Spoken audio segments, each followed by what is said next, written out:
మొట్టమొదటిగా దేవుని జ్ఞానం కలిగి ఉంటే తన ప్రవర్తన సరి చేసుకుంటాడు. రెండవదిగా ఆ జ్ఞానం అతన్ని రక్షిస్తుంది, కాపాడుతుంది. చూడండి మూడవదిగా సామెతలు 4:7 చూడండి.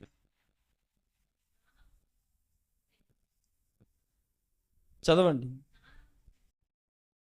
హ్మ్. హ్మ్. హ్మ్. చేసిన ఎడల హెచ్చించును, కౌగిలించిన ఎడల ఆమేన్. హల్లెలూయా! హల్లెలూయా! హల్లెలూయా!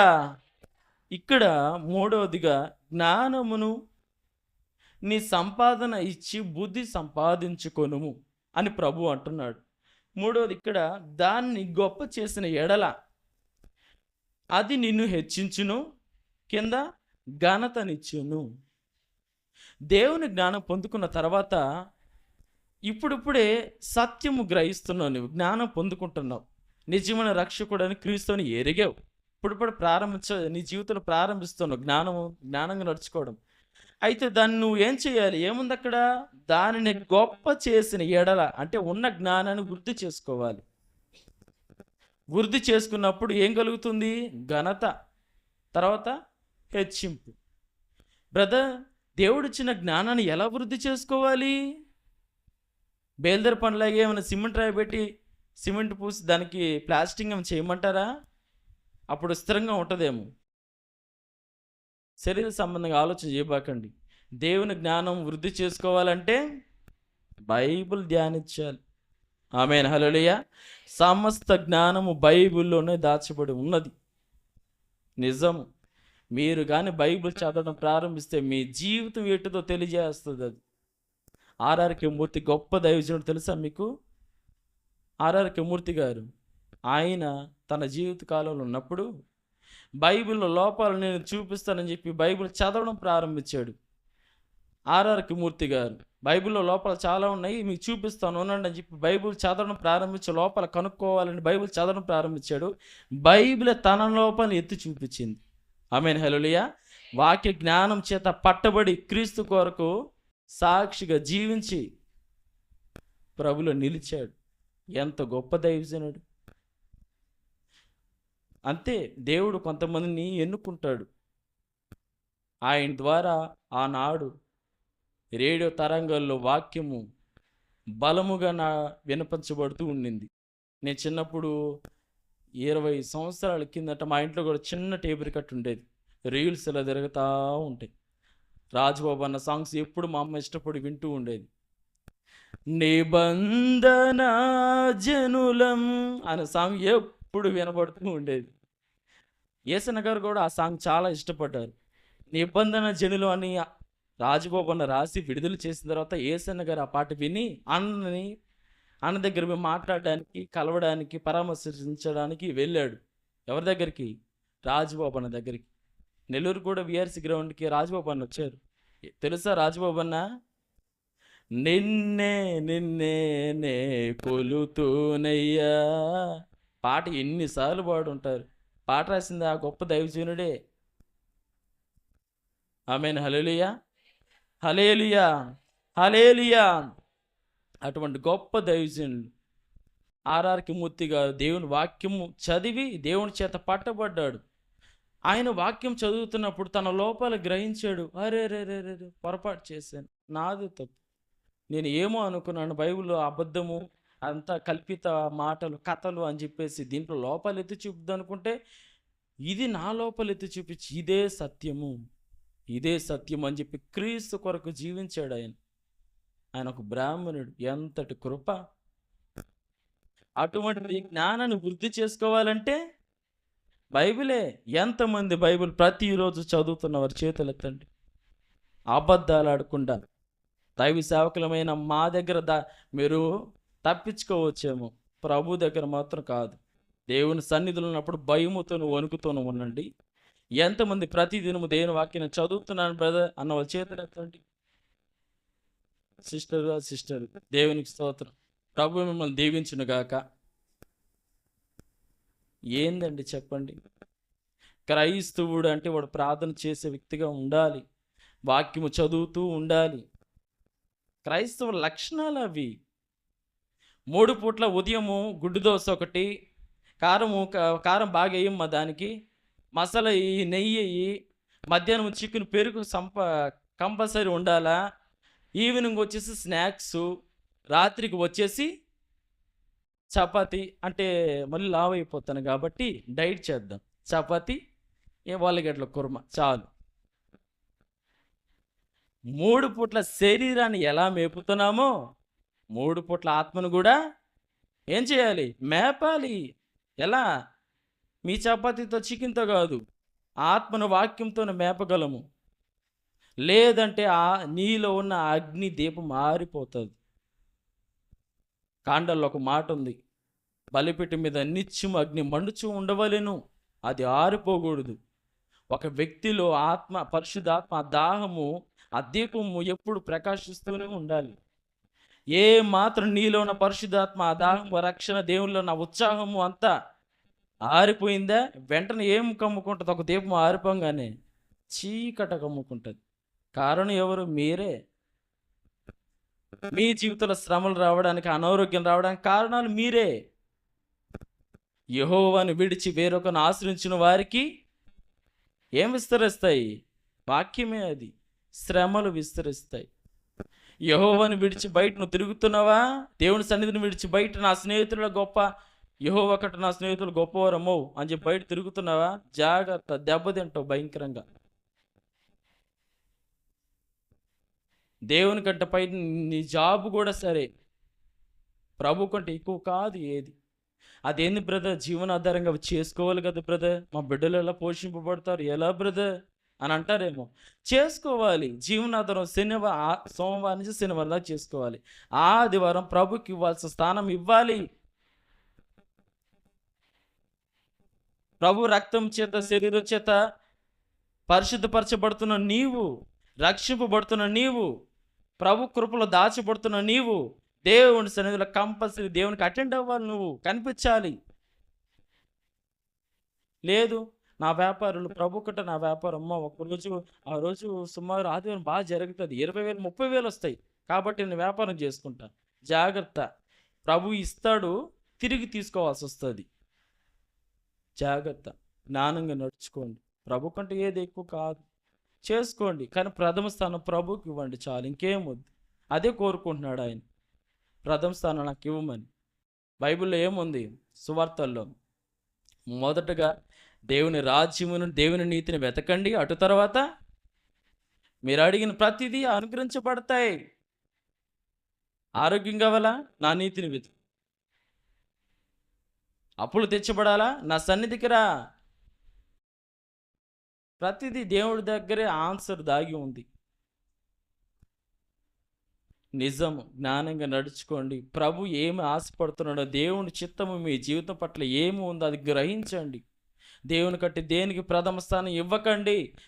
ప్రభు మేఘాలపై తన మహిమతో వచ్చినప్పుడు విడవబడిపోయే సమయం నీకు వస్తుందేమో. అయ్యా, చర్చిలో నేను ఉన్నప్పుడు పాటలు పాడాను కదా ప్రభా, చక్కగా వాక్యం చదివాను, ఇప్పుడు నన్ను వదిలేసి వెళ్ళిపోతున్నావేంది అని అడుగుతావేమో ప్రభుని. కుమారుడా, కుమార్తె, పాటలు పాడే, వాక్యం ధ్యానించావు, నీ హృదయం నాకు దూరంగా ఉందిరా, నాకెందుకు నువ్వు ఇంకా? నా సన్నిధిలో ఉపదేశం చేత నేను హెచ్చరించాను, మార్చుకున్నావా నీ ప్రవర్తన? నాకంటే నీ వ్యాపార ప్రథమ స్థానం ఇవ్వబాకని చెప్పాను, ఇచ్చావా? నాకు ప్రథమ స్థానం ఇచ్చావా నువ్వు? లేదు ప్రభా, ఆ సమయంలో అనుకోకుండా. అయితే ఇప్పుడు దానికాడికి వెళ్ళురా, నేనెందుకు నీకు? ప్రభు రేపు ఆ మాటలు మిమ్మల్ని అడగాల్సి వస్తుంది. జాగ్రత్త, వివేచనంగా నడిపించబడండి. దేవుని కంటే ఏది ఎక్కువ కాదు. మీరు పని చేసుకోండి, కానీ ఏది చేస్తున్న ప్రథమ స్థానం ప్రభువుకి ఇవ్వండి. ఆమేన్, హల్లెలూయా. ఈ రాకడి దినాలలో సంఘానికి అంటుకట్టుబడి ఉండటమే శ్రేష్టము. మనకి గుర్తుపెట్టుకోండి, రాకడి సమీపంగా ఉన్న సమయంలో సంఘమునకు అంటుకట్టుబడి ఉండటమే మీకు శ్రేష్టము. ఉపదేశ క్రమంలో మీరు నడిపించబడుతూ ఉండటమే మీకు భద్రత, కాపుదల, రక్షణ. ఆమేన్, హల్లెలూయా, హల్లెలూయా, హల్లెలూయా. దేవుని జ్ఞానం అందుకొని దానిని గొప్ప చేసిన ఎడల అది నేను రక్షించును, ఏంటి? ఘనతనిచ్చును. హెచ్చ హెచ్చించును. ఆమేన్. హల్లెలూయా. చూడండి ఇంకొక మాట, సామెతలు 2వ అధ్యాయం 12వ వచనం. హ్మ్. బుద్ధి నిన్ను కాపాడును. హ్మ్. హ్మ్. హ్మ్. ఆమేన్. హల్లెలూయా. హల్లెలూయా. చూడండి ఇక్కడ నాలుగవదిగా జ్ఞాని అయిన సొలొమోను అంటున్నాడు ఏమని? బుద్ధి నిన్ను కాపాడును, వివేచన నీకు కావలి కాయును, అది దుష్టుల మార్గము నుండి మూర్ఖముగా మాట్లాడు వారి చేతిలో నుండి నిన్ను రక్షించును. మనం మొదట్లోనే ఆ మాట ధ్యానించుకున్నాం. జ్ఞానంగా నడిపించబడుతున్నవాడు మనుషుల చేత అవమానపరచబడడు. అజ్ఞానంగా మిడిమిడి జ్ఞానంతో కానీ అన్ని తెలుసు నన్ను మాట్లాడావా, అవివేకముగా ఆ మధ్య నువ్వు అవమానపరచబడిపోతావు. జాగ్రత్త. అదే ఇక్కడ అంటున్నాడు. మూర్ఖముగా మాట్లాడు వారి చేతుల నుండి నిన్ను రక్షిస్తుంది అది. జ్ఞానంగా నడిపించబడుతున్న వాడు. కాబట్టి మనము దేవుని జ్ఞానము పవిత్రమైనది, సులభముగా లోబడినది, మృదువైనది, సమాధానకరమైనది, ఫలములతో నిండి ఉన్నది. అటువంటి గొప్ప జ్ఞానాన్ని మనం పొందుకొని లోకములో నడిపించబడాలి. దేవుని సన్నిధిలో నువ్వు నేర్చుకున్నది బయట ఏం చేయాలి? లోకంలో దాని ప్రకారం నడిపించబడితే ప్రతి శోధన చేత తప్పించబడతావు. స్టార్టింగు శ్రమలు ఏదైనా వచ్చినా కొంచెం కొరతగానే ఇబ్బందిగా అనిపిస్తుంది. కానీ ముగింపు ప్రభు ఆశీర్వకరంగా మారుస్తాడు. బాధపడబాకు, తొందరపడి నువ్వు ఏదేదో నిర్ణయాలు చేసుకోబాకు. తక్కువగా వస్తుంది బ్రదర్ శాలరీ, నాకు ఆధార్ పూట కూడా చర్చికి వస్తే నాకు తక్కువైపోతాయేమో డబ్బులు. అమ్మా, నీ అక్కరలు నీ అవసరాలు ప్రభువుకు తెలుసు తల్లి. సమస్తం ఆయన చూస్తూనే ఉన్నాడు. ప్రథమ స్థానం ప్రభుకి, అటు తర్వాత ఆయన నీకు ఇస్తాడు. జ్ఞానిని సొలొమోను ఇంకో మాట కూడా అంటాడు, ప్రభా తగు మాత్రము నాకు ఇవ్వు చాలు, అధికంగా నాకు వద్దు, తగు మాత్రం చాలు. ఈ రోజులో మనం ఎలా ఉండాలంటే బంగారం సంపాదించుకునే స్థితిలో మనం ఉండకూడదు. వెండిని బ్యాంకులో దాచుకునే స్థితిలో మనం ఉండకూడదు. తగు మాత్రం ఈ పూట తృప్తిగా తిన్నామా, నెమ్మదిగా జీవించామా, యెహోవాను గనపరిచామా, ప్రభు రాకుండా శ్రద్ధపడిపోయామా. ఆమేన్. హల్లెలూయా. హల్లెలూయా. అపోస్తలులంతా అంతే. అపోస్తలులు పరిచర్య చేసేటప్పుడు ఏది దాచుకోరు. ఒక ఇంట్లోకి వెళ్తారు, ఒక ఊరిలోకి ప్రవేశించిన తర్వాత ఆ ఊరిలో మంచి సాక్ష్యం కలిగిన ఎవరిన కుటుంబం గురించి తెలుసుకుని ఆ ఇంట్లోకి వెళ్తారు. ఆడ భోజనం చేస్తారు. సమాధానకరంగా ఉంటే ఆశీర్వదిస్తారు, దీవిస్తారు. వాళ్ళు ఏది ఇచ్చినా కూడా పరిచర్యకు ఉపయోగిస్తారు, మరలా వెళ్ళిపోతారు. దాచుకోరు. బంగారం వెండి వచ్చి అట్టి దాచుకుని బంగారం ఉపయోగపడుతుంది ముందు రోజుల్లో, బాగా డిమాండ్ వాటికి. కాబట్టి ఇది దాచుకోవాలి దాచుకోవాలి అని అనుకున్నారా? లేదు లేదు లేదు. దేవుని కంటే ఇవి ప్రాముఖ్యం కాదని వాళ్ళు గ్రహించారు అపోస్తలులు. దేవుని కంటే బంగారం వెండి ప్రాముఖ్యం కావు అని వాళ్ళు గ్రహించారు. అందుకే చులకన. రేపు నిత్య సియోనులో, నూతన యెరూషలేములో బంగారం ఎక్కడుంటుంది చెప్పండి? కాళ్ళ కింద. సియోనులో శ్రేష్టమైన వారు ప్రభువే. ఇంకా బంగారం మనకు అవసరం లే, ఆయన ఎదుట. వెండి అవసరం లే ప్రభు ఎదుట మనకింకా. సాక్షాత్ మహిమను ధరించుకున్న ప్రభు ఎదురుగా నిలబడితే ఆ సంతోషమే వేరు. ఆశ లేదా? ప్రభుని చూడాలని ఆశ లేదా? ప్రకటన గ్రంథంలో 1వ అధ్యాయంలో ఒక మాట ఉంది. హేమమంత ధవలమైన మహిమాన్వితుడు, అగ్ని జ్వాలలు వంటి నేత్రములు కలవాడు, ఆపరంజి వంటి పాదములు గలవాడు, రాజులకు రాజు, ప్రభులకు ప్రభు అని బంగారు దట్టి కలిగి ఉన్నవాడు. అటువంటి గొప్ప దేవుడు నీకు ఎదురు పడితే చూడాలని ఆశ లేదా? లేదా? ప్రభును చూడాలని ఆశ ఉందా లేదా? ఉంది బ్రదర్ అనండి. దానికోసమే కాదు బ్రదర్ దేవుని సన్నిధికి వచ్చేది అని అంటారా? అయితే ప్రథమ స్థానం ప్రభుకి. ప్రభు కృపిస్తాడు. రేపు పరలోకి ప్రభు మేఘాలపై వచ్చినప్పుడు పరిశుద్ధులంతా ఎత్తబడిన తర్వాత వెడవు బడిపిన వారంతా రొమ్ము కొట్టుకుని, అయ్యో దైవ సేవకులు హెచ్చరిస్తున్నా కూడా నేను వ్యర్థపరిచిన సమయం అంతా ఉపదేశం చేత నన్ను హెచ్చరించారు. మూర్ఖునిలాగా నేను దేవునికి ప్రథమ స్థానం ఇవ్వకుండా, ఆయన సన్నిధికి ప్రథమ స్థానం ఇవ్వకుండా, ప్రార్థన జీవితం ప్రథమ స్థానం ఇవ్వకుండా, బయట లోకస్తులు ఎక్కువ అని చెప్పి తిరుగుతున్నాను నేను. చేతులారా విడవబడి పని ఏడ్చే రోజులు రాకూడదు నీకు. జాగ్రత్త, జ్ఞానంగా నడుచుకోండి. ప్రభువు నమ్మదగినవాడు. ప్రతి దుష్టత్వం నుంచి ఆయన తప్పించి కాపాడుతాడు. ఎప్పుడు? ఆయన చేతులు నువ్వు వచ్చినప్పుడే. నా యందు మీరు నిలిచి ఉండండి, అప్పుడు నేను కూడా మీ యందు నిలిచి ఉంటాను. నాకు వేరుగా ఉండి మీరేం చేయలేరు. ప్రభు అంటున్నాడు, నాకు వేరుగా ఉండి మీరేం చేయలేరు. నా సన్నిధికి విడిచి బయట తిరుగుతున్నావా, ఏం ఆశీర్వాద దీవెన రావు నీకు. మరలా ఏదైనా అనారోగ్యం వచ్చి చావు బ్రతుకుల స్థితిలో ఉన్నప్పుడు అప్పుడు దేవుని సన్నిధి గుర్తొస్తుంది. ఇంకేం వ్యాపారాలు వద్దయ్యా, దేవుడు నన్ను చివరిసారిగా నాకు క్షమించి నన్ను బ్రతికిస్తే చాలు అని చెప్పి కన్నీరు కాచే స్థితి వస్తుంది. అవసరమా? అంతవరకు పోకుండా దేవుని సన్నిధికి ప్రథమ స్థానం పుట్టించి ఇద్దాం. జ్ఞానంగా నడుచుకుందాం. నేనైనా మీరైనా ప్రభు ప్రథమ స్థానం ఇద్దాం. దేవుని సన్నిధికి వస్తే మీ స్థానాలు తక్కువ అవుతాయని ఏమనుకో, అలాంటి ఆలోచన పెట్టుకోబాకండి. లోకస్తులు వింతగా చూస్తున్నారు, అది ఇదని చెప్పి లేని పని ఆలోచనలు వద్దు.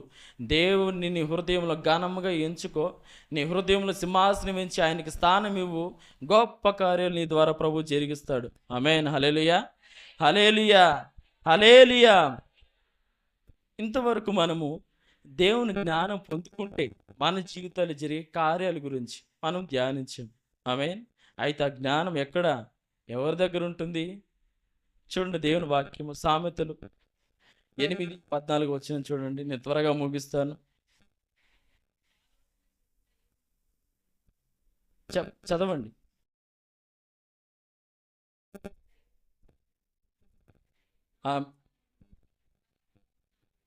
ఆమేన్. హల్లెలూయా, హల్లెలూయా. ఏముంది అక్కడ? జ్ఞానం నిచ్చుట నా వశము, జ్ఞానాధారము నేనే, జ్ఞానం నిచ్చువాడును నేనే. ఆమేన్. దేవుని వాక్యమేనండి, సొంత మాటలు ఏమీ లేవు. ప్రతిదీ దేవుని వాక్యమే. రెఫరెన్స్ చెప్పబడినప్పుడు మీ దేవుని వాక్యం తీసి చదువుకోవాలి. అప్పుడు మీకు అర్థమవుతుంది. ఇంకా ప్రభు ఏమంటున్నాడు?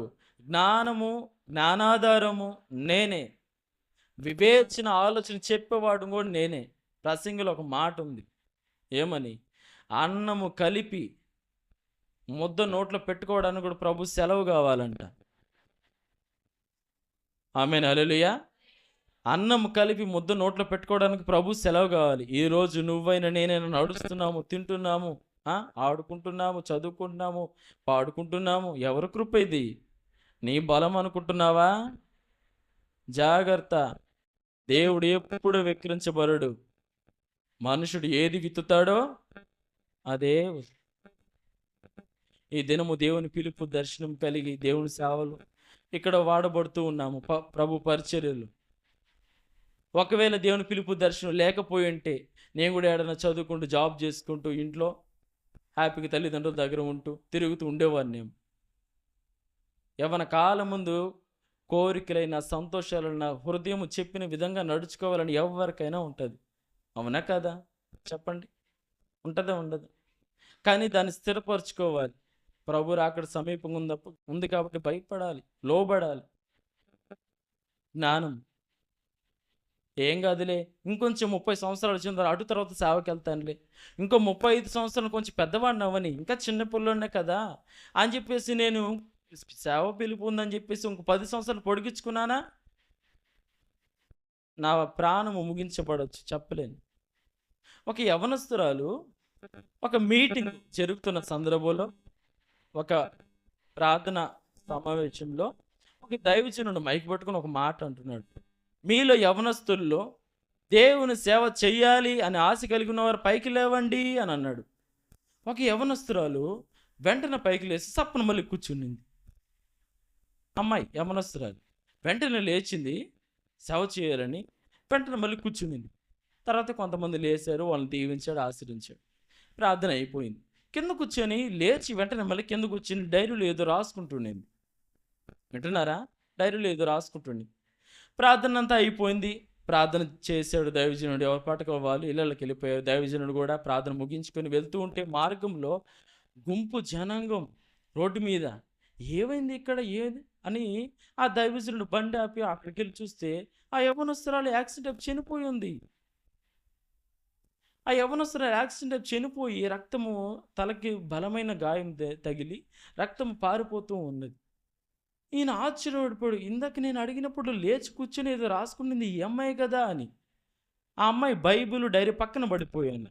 ఈ దైవజనుడు పోయి ఆ డైరీ ఓపెన్ చేసి చూస్తే దాంట్లో కిందకు వచ్చి రాసుకున్నది ఏముందంటే ఈ సంవత్సరం కాకుండా నెక్స్ట్ ఇయర్ నుంచి సేవ ప్రారంభిస్తా అని రాసుకునిందంట.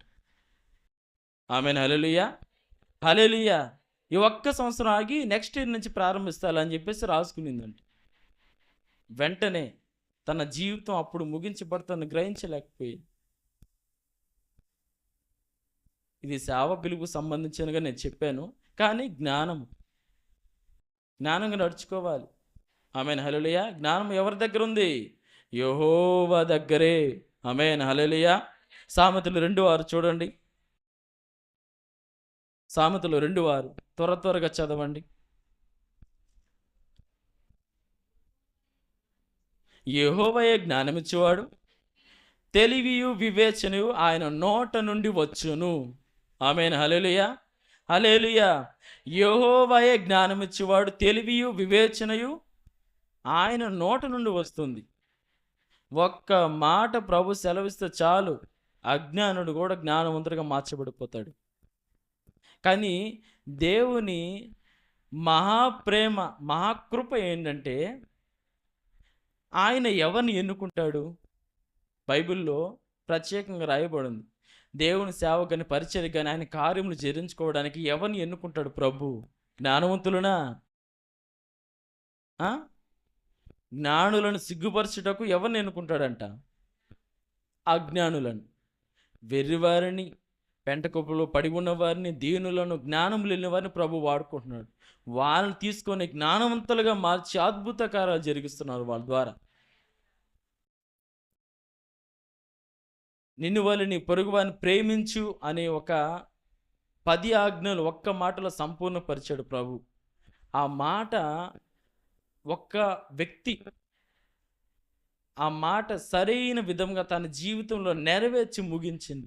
నాకు తెలిసిన ఒక ఆమె ఉంది, మీకు కూడా తెలుసు. ఆమె పేరు చెప్పగానే ఆమె అని అంటారేమో, మదర్ తెరిసా గారు. ఆమెన్ హల్లెలూయా, హల్లెలూయా. యాడో యూగోస్లేవియా దేశం ఆమెది. యూగోస్లేవియా దేశం అయితే ఆమె ఒక నన్ను అనగా చెప్పండి, నన్ను సమర్పించుకున్న స్త్రీలు ఉంటారు కదా చర్చిలలో, వివాహం లేకుండా సమర్పించుకున్న స్త్రీలు పరిచర్య నిమిత్తం, వాళ్ళని సిస్టర్స్ అండ్ నన్స్ అంటారు. Amen hallelujah. ఈమె ఒక నన్ను ఇండియాలో ఒక టీము ఏదైనా వాళ్ళకి అంటే ప్రార్థన విషయంలోనే ఏదో పడితే ఈ ఇండియాకి రావాల్సి వచ్చింది. పేదవారిని చూసి ఆమె హృదయం కదిలించబడిపోయింది. పేదవారిని చూసి వెంటనే ఆమె ఏం చేసింది, తన జీవితం పెద్దవారి దగ్గరకు పోయి చందాలు అడిగి అయ్యా ఈ విధంగా అని వాళ్ళ చేత తీసుకొని ఆ ఇచ్చే చందాతో పోషింపబడుతూ వాళ్ళకి సేవ చేస్తూ వాళ్ళే పరిచర్య చేసింది. నోబెల్ ప్రైజ్ తీసుకునేటప్పుడు ఆమె మనుషుల మధ్య సమాధానం ఉంటే ఎటువంటి గొడవలు రావు, ప్రేమ అనురాగం ఉండాలి, ప్రేమకు నిలువ యేసుక్రీస్తు వారే అని అనిందంట. Amen hallelujah. నిన్ను వలె నీ పొరుగువారిని ప్రేమించని ఆ మాటను నెరవేర్చి తన జీవితకాలం ముగించిన వ్యక్తి మదర్ తెరెసా గారు. ఎంతటి ప్రేమ! దేవునికి ఆయన చూపే కృపను బట్టి దేవునికి ఎంతగానో స్తుతులు స్తోత్రాలు చెల్లిస్తున్నాను. ఆమేన్ హల్లెలూయా. రేపు పరలోక రాజ్యములో నేను చెప్తున్నాను, పరలోక రాజ్యములో ఎగ్జాంపుల్ చెప్తున్నాను. తండ్రి సింహాసనం మీద కూర్చుని ఉన్నాడు, వేలాది కోట్ల దేవదూతలు చుట్టూ ఉన్నారు, అపోస్తలులు ఉన్నారు, పాత నిబంధన పరిశుద్ధులు ఉన్నారు, ప్రభు కిరీటం చేత పట్టుకుని నుంచొని ఉన్నాడు. మదర్ తెరెసా వారు ఎదురుగా ఉన్నారు. ఎలా ఉంటుంది సిచ్యువేషన్ చెప్పండి, అర్థమవుతుందా మీకు? తండ్రి సింహాసనం మీద మహిమతో కూర్చొని ఉన్నాడు, యేసుక్రీస్తు వారి కిరీటం పట్టుకొని ఉన్నారు, కోట్ల దేవతలు చుట్టూ నిలిచి ఉన్నారు, అపోస్తలులంతా ఒకవైపు ఉన్నారు, ఇంకోవైపు పాత నిబంధన పరిశుద్ధులంతా ఉన్నారు. ప్రభు మదర్ తెరెసా కిరీటం ధరింపజేస్తుంటే ఎలా ఉంటుంది? ఆమేన్ హల్లెలూయా, హల్లెలూయా, అది దానికోసం పోరాటం చేయండి. క్షణికమైన ఈ లోక స్నేహం కోసం, క్షణికమైన సంతోషం కోసం పర సంబంధమైన మహా సందర్భాన్ని పోగొట్టేసుకుంటున్నారు. జాగ్రత్త, జ్ఞానంగా నడుచుకోండి, జ్ఞానంగా నడుచుకోండి. ఎన్ని ప్రణాళికలు ప్రభు నీ పక్షంగా నీ మీద ఆశ కలిగి ఉన్నాడంటే, యవ్వన కాలం ముందు నీ బలము దేవుని సన్నిధికి ఉపయోగించు. నీ బలమును దేవుని క్రీస్తు కొరకు ఉపయోగించాలి. అది దేవునికి ఇష్టము. ఆమేన్. హల్లెలూయా, హల్లెలూయా. యెహోవాయే జ్ఞానమిచ్చేవాడు, తెలివియు వివేచనయు ఆయన నోట నుండి వచ్చింది. అయితే ఈ ఒక్క మాట చెప్పి నేను ముగిస్తాను. దేవుని జ్ఞానం పొందుకుంటే మన జీవితంలో జరిగే కార్యములు మనం తెలుసుకున్నాం. రెండోది వచ్చి ఆ జ్ఞానం ఎక్కడ దొరుకుతుంది? యెహోవా యొద్దనే. అటువంటి జ్ఞానం పొందుకున్నవాడు ఎలా ఉంటాడు చూడండి. సామెతలు 24:5 చూడండి. ఈ ఒక్క మాట చెప్పి నేను ముగిస్తాను. జ్ఞానము కలవాడు బలవంతుడుగా ఉండును, తెలివి గలవాడు శక్తిమంతుడుగా ఉండును. ఆమేన్. హల్లెలూయా, హల్లెలూయా. జ్ఞానము కలిగిన వాడు బలవంతుడుగా ఉంటాడు. ఏదో కండలు వచ్చేసి బలముగా వాడు జోడుకు పడితే కొడతాడేమో నాయన, అది కాదు బలము. జ్ఞానం కలిగి ఉన్నవాడే బలవంతుడు క్రీస్తునందు. దేవుని జ్ఞానం పొందుకుంటే చాలు, ఎటువంటి వారినైనా సరే వాళ్ళ హృదయాన్ని కూడా మార్చగలమని. అటువంటి పరిశుద్ధాత్మ దేవుడు జ్ఞానం ఇస్తాడు మనకి. ఆమేన్. హల్లెలూయా, హల్లెలూయా, హల్లెలూయా. దేవునికే మహిమ కలుగును గాక. అటువంటి గొప్ప జ్ఞానం, జ్ఞానమునకు మించినది ఇంకొకటి ఉంది బ్రదర్. ఇప్పుడు ఆ జ్ఞానం గురించి చెప్పారు, జ్ఞానం సంపాదించుకోవాలన్నారు. ఆ జ్ఞానం సంపాదించుకుంటే మా జీవితంలో జరిగే క్రియల గురించి చెప్పారు. ఆ జ్ఞానం యెహోవా ఎదురు దొరుకుతుందని చెప్పారు. ఇప్పుడు జ్ఞానం మించినది ఏంటది చూడండి. ఎఫెసీయులకు రాసిన పత్రిక. జ్ఞానము కన్నా ప్రాముఖ్యమైనది మనం పొందుకోవాల్సింది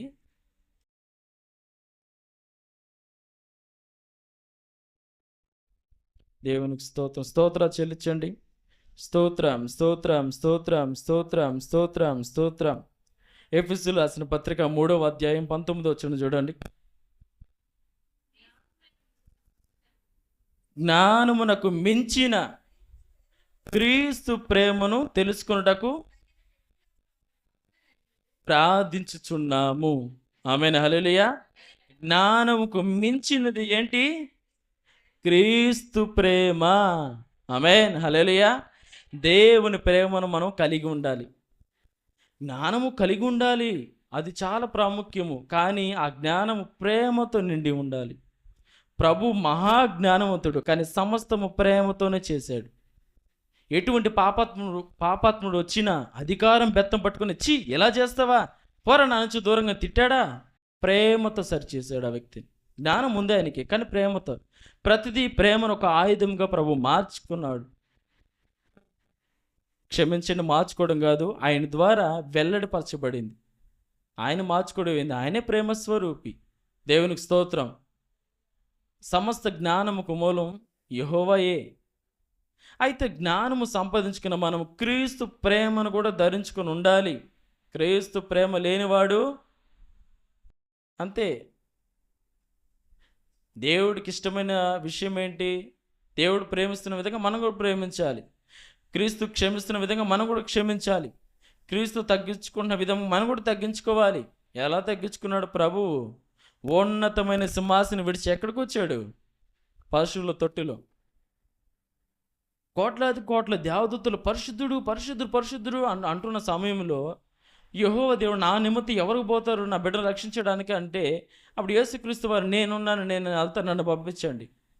అప్పుడు ఆయన ఆలోచన చేయొచ్చు కదా, అరే రే భూలోకానికి వెళ్ళి నేను సిలువ వేయబడితే ఈ దేవతలను స్తుతించడం ఆగిపోతుంది, అవి ఎందుకు ఏడే బాగుంది, పరిశుద్ధుడు పరిశుద్ధుడు అంటే ఏడే చాలా బాగుంది నాకు, నేను బాలేను తండ్రి భూలోకానికి ఏదో స్తుతింపబడుతుంటే చాలు నాకు అని అన్నాడా?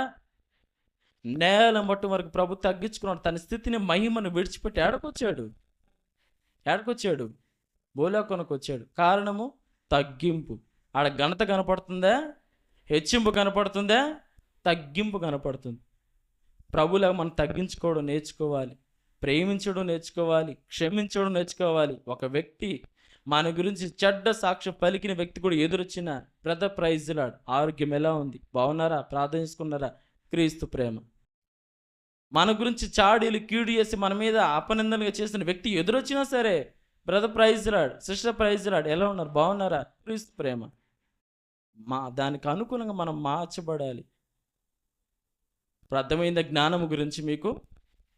అర్థమవుతుందా? జ్ఞానము చాలా చాలా ప్రాముఖ్యం. జ్ఞానం మించినది క్రీస్తు ప్రేమ మరీ ప్రాముఖ్యం. కాబట్టి మనమందరము మన జీవిత కాలంలో జ్ఞానంగా నడుచుకొని దేవునికి ఇష్టకరమైన జీవితం చేసే కృప మనకందరికి ప్రభు అనుగ్రహించునుగాక. ప్రార్థన చేసుకుందాం. అందరూ తలడం ఉంచండి. స్తోత్రం స్తోత్రం నాయనా, స్తోత్రములు తండ్రి. మహాగణుడమైన తండ్రి, మహోన్నతుడగు ప్రభువా, అనంత జ్ఞాన స్వరూపుడా, నీ పాదములకు స్తుతులు స్తోత్రాలు వందనాలు చెల్లిస్తున్నాం ప్రభువా. సంఘమును ప్రేమించి నా తండ్రి అయా వాక్యమును అందించిన దేవా నీకు స్తోత్రములు తండ్రి, స్తోత్రములు ప్రభువా. అయా ఏది ప్రాముఖ్యమైనదో తండ్రి నాయన తేట తెల్లగా స్పష్టముగా సూటిగా తండ్రి ప్రతి బిడ్డతో మీరు మాట్లాడిన విధానాన్ని బట్టి మీకు వందనాలు. అయా జ్ఞానమును సంపాదించిన వాడు ధన్యుడని సెలవిచ్చిన ప్రభువానికి స్తోత్రాలు. ఆ జ్ఞానం ఎవరి దగ్గర దొరుకుతుందో తండ్రి, ఆ జ్ఞానము తండ్రి నాయన అయా ఎలాంటి లక్షణములు కలిగి ఉంటుందో స్వామి నాయన, పరలోక సంబంధమైన జ్ఞానము చేత ప్రభు ఈ లోకములో నీ కొరకు ఎలా బ్రతకాలో, ఎలాగ జీవించాలో, దాని వలన కలిగే ప్రయోజనాలు ఏంటో ప్రభు తండ్రి నాయన తెలియచేసిన నా గొప్ప దేవుడా నీకు స్తోత్రాలు రాజా. కనుక తండ్రి ప్రతి బిడ్డ కూడా స్వామి నా తండ్రి నాయన అయా తండ్రి బైబిల్ గ్రంథంలో ఉన్న నేను వాక్యములు చదువుకుంటూ స్వామి నాయన అయా అందులో ఉన్న జ్ఞానమును సంపాదించుకుంటూ ప్రభు ఈ లోకములో ప్రభు నాయన నీ బిడ్డల సాక్షి స్తంభాలుగా నిలబడాలని ప్రార్థించుచూ ఉన్నాం. దేవానికి స్తోత్రాలు. రక్షక, విన్నటువంటి ప్రతి మాటకు నా తండ్రి నీరు కట్టి ఫలింపు దయచేయండి ప్రభా. బిడ్డల యొక్క అంతరంగాల్లో హృదయం యొక్క పరిపాలననైనా ఆ హృదయంలో స్వామి వాక్యం యొక్క పరిపాలన తండ్రి నాయన అయా జరిపించమని పరిశుద్ధాత్మ దేవుడా ప్రార్థించుచూ ఉన్నాను. దేవానికి స్తోత్రాలయ్యా. తండ్రి నాయన బిడ్డలను నీ కృపచేత బలపరిచిన దేవానికి స్తోత్రాలయ్యా. అయా వాక్యము తండ్రి నాయన దొరుకుతున్నటువంటి ఈ సమయంలోనే స్వామి అయా తండ్రి ఆసక్తి కలిగి నాయన ప్రభు నాయన బిడ్డల ప్రభా ఆ వాక్యము చేత తండ్రి నాయన పోషించబడినట్లు కృప చూపుము దేవానికి స్తోత్రాలు చెల్లిస్తున్నాం తండ్రి, వందనాలయ్యా. కనుక తండ్రి జ్ఞానము కొదువుగా ఉన్న ఎడల నన్ను అడుగుడని సెలవిచ్చిన ప్రభువానికి స్తోత్రాలు తండ్రి నాయన. అయా నీ బిడ్డల తండ్రి పరలోక సంబంధమైన జ్ఞానము చేత నింపబడిన వారై ప్రభువా తండ్రి నా ప్రభు అనేకులెదుట ప్రభు తండ్రి నాన్న అయా తండ్రి నీ సాక్ష్యము చెప్పే బిడ్డలుగా తండ్రి నిన్ను గూర్చి పరిచయం చేసే బిడ్డలుగా ప్రభు వారి ఆత్మీయ జీవితాలు కట్టుకునే రీతిగా ప్రభు తండ్రి నాయన మీరు నాయన కృప చూపమని ప్రార్థిస్తున్నాం తండ్రి, వందనాలు ప్రభా. కూడి వచ్చిన ప్రతి బిడ్డని జ్ఞాపకం చేసుకోండి అయ్యా. ప్రతి బిడ్డను దీవించి ఆశీర్వదించండి ప్రభా. శ్రేష్టమైన ఈ మాటలు ప్రభు బిడ్డల జీవితాలకు నా తండ్రి నాయన ఆశీర్వాదకరంగా మార్చి మీ శ్రేష్టమైన ఘనమైనటువంటి నామమునకు తండ్రి మహిమ తెచ్చుకోమని మీకు వందనాలు చెల్లిస్తూ ఘనత ప్రభావములు మీరు ఆరోపించుకోమని నజరేయుడైన యేసుక్రీస్తు నామమున ప్రార్థించడానికి వేడుకొనుచున్నాను పరమ తండ్రి. ఆమేన్, ఆమేన్.